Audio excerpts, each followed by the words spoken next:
اللہ کا ذکر سب سے بڑی عبادت۔ یہ ذکر پہلے زبان کرتا ہے، اس کے بعد دل، اور دل کی گہرائیوں میں جب ذکر اتر جاتا ہے اسے پھر ذکر روحی کہا جاتا ہے۔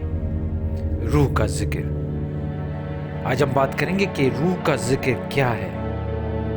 زبان کا ذکر تو ہمیں پتہ ہے کہ جب ہم اپنی زبان سے اللہ کا نام لیتے ہیں یا اللہ کی آیتوں کے ذریعے لوگوں کو اور خود کو نصیحت دیتے ہیں، وہ بھی ایک ذکر ہے۔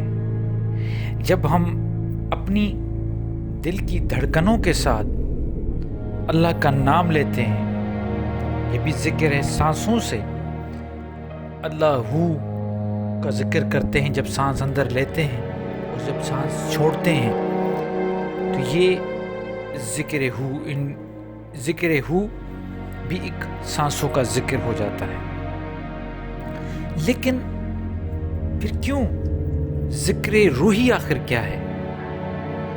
تو ذکر روحی کا جو اصل مطلب یہ ہے کہ روح ذکر کرنے لگے۔ یہی وجہ ہے قرآن میں ذکر روحی کا بیان کرتے ہوئے اللہ تعالیٰ نے فرمایا ہے کہ کروٹ بدلتے، کروٹ لیٹے بیٹھتے ذکر ہوتا ہے۔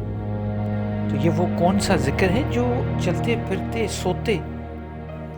صوفیہ کہتے ہیں کہ نیند بھی ان کی عبادت ہوتی ہے، نیند میں بھی وہ اصل اللہ کے ولی عبادت کرتے ہیں۔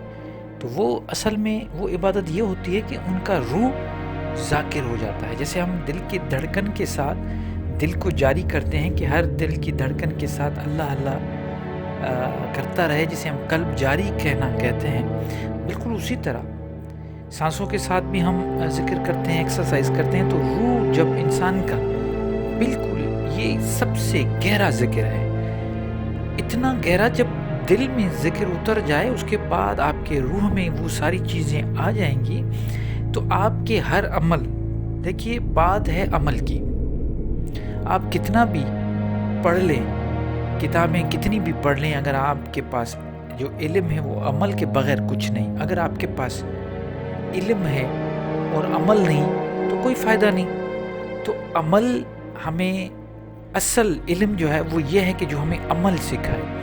اصل ذکر وہ ہے جو ہمیں عمل کی طرف لے کے جائے۔ یہی وجہ ہے کہ صوفیہ کرام بتاتے ہیں کہ جب آپ کا روح ذکر کرنے لگے، یا ایسا کہیں کہ ہم ذکر روحی جب جاری ہو جائے گا تو اس کے بعد عمل شروع ہو جائے گا۔ آپ کے جو اعمال ہیں، جو آپ صبح سے لے کے رات تک اپنی زندگی پوری گزارتے ہیں، اس عمل میں، آپ کے کردار میں وہ سب سارے ذکر چھلکیں گے۔ ذکر چھلکیں گے، اس کا مطلب ہے، جیسے میں نے پہلے بھی آپ کو بتایا کہ ذکر کا مطلب نصیحت بھی ہوتی ہے۔ وہ اللہ کی دی ہوئی جو نصیحت ہے، سیدھا راستہ ہے۔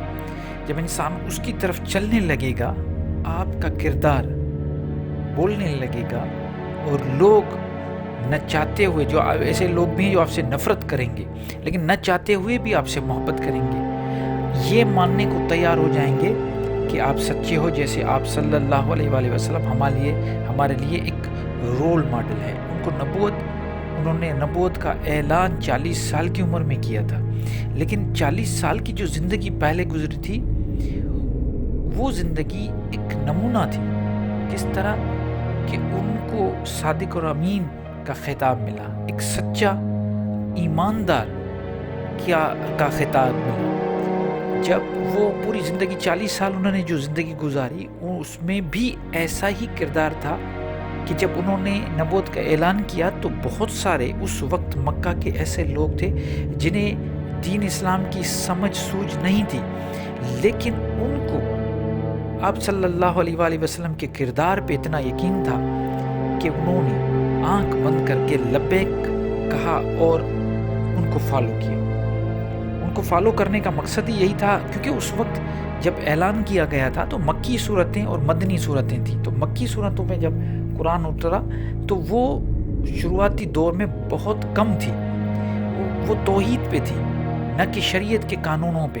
شریعت کے قانون مکی صورت میں جا کے زیادہ ملے، جس میں نماز، روزہ، زکوٰۃ، یہ ساری چیزیں آ جاتی ہیں. تو میرا کہنے کا مقصد کہ ان کے کردار میں ہمارے آج کل کے دور میں ہم پہ یہ مسلمانوں پہ یہ الزام ہے کہ اسلام تلوار کے زور پہ پھیلا ہے. بالکل اس بات میں یہ صداقت ضرور ہے کہ آپ صلی اللہ علیہ وآلہ وسلم کے بعد، خلفائے راشدین کے بعد ایک ایسا دور ضرور آیا تھا جس میں تلوار کے زور پہ ایکسپینشن ہو رہی تھی پوری ورلڈ میں، بر صغیر میں، پھر یہاں تک یورپ چلے گئے، اسپین تک چلے گئے مسلمان. ایک خاص بہت زبردست قسم کا انہوں نے جو ہے نا ایک ایکسپینشن کی اپنے. انہوں نے سمجھا کہ دین کو ہم تلوار کے ذریعے پھیلائیں گے، لیکن وہ چیز پھر ختم ہو گئی. لیکن ہم یہ دیکھیں کہ ہمارا دین جو ایک ریاست مدینہ جو بنی تھی، جو آج تک پوری دنیا میں 1400 سال سے پہلے بھی ایسی ریاست نہیں تھی، آج تک ایسی ریاست نہیں بنی ریاست مدینہ کی جیسی. تو وہ ریاست مدینہ جو بنی تھی وہ کردار کے بنیاد پہ بنی تھی. وہ لوگ جب دین اسلام میں آ رہے تھے تو وہ سب سے پہلے اپنی تزکیہ نفس کر رہے تھے، اپنے آپ کو سدھار رہے تھے، اپنی غلطیاں سدھار رہے تھے، اپنے کردار کو خوبصورت بنا رہے تھے. اور جو ہم اس وقت جو ہمارا جو مرشد آپ صلی اللہ علیہ وآلہ وسلم وہ خود انہوں نے یہی پرچار کی. انہوں نے دین کا جو مغز ہے وہ لوگوں کو یہی بتایا کہ اپنے مومن وہ ہے جو جس کے ہاتھ سے، جس کی زبان سے کسی دوسرے کو تکلیف نہ پہنچے. یہ ہے اصل ذکر روحی. ذکر روحی یہ ٹرمنالوجیز ہمیں صحیح نہیں بتائی گئی. اس کی وجہ سے کیا ہوا ہے، ہم بھٹک گئے ہیں. ہم سمجھ رہے ہیں کہ بس کمرہ بند کر کے ہم اگر تسبیح پڑھتے رہیں گے تو ہمارا اور اللہ کا تعلق بن جائے گا اور دوسرے کام ہمارے بن جائیں گے، ہمیں جنت کی ٹکٹ مل جائے گی. ایسا کچھ نہیں ہے جب تک عمل نہیں. عمل سے ہی بنتی ہے جنت بھی دوزخ بھی. یہ خاکی اپنی فطرت میں نہ نوری ہے نہ ناری ہے.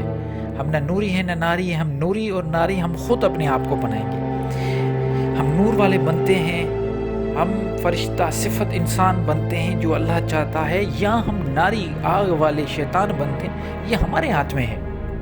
اس لیے ہمیں چاہیے کہ ذکر روحی کرتے ہوئے اپنے کردار کو بہتر بنائیں تاکہ ہم اس معاشرے کا ایک خوبصورت حصہ بنیں اور پوری دنیا کو یہ بتا سکیں کہ قرآن یا اسلام یہ دین ہمیں عمل ہی کرنا سکھاتا ہے. ہم کوئی وہ جو مالا جھپکنا اور یہ تسبیح پڑھنے پہ ہم اتنا جو ہے وہ ڈپینڈ نہیں کرتے. ہم ڈپینڈ کرتے ہیں کہ جتنا ہو سکے دنیا میں اپنا کردار خوبصورت کردار بنائیں اور معاشرے کا ایک خوبصورت حصہ بنیں.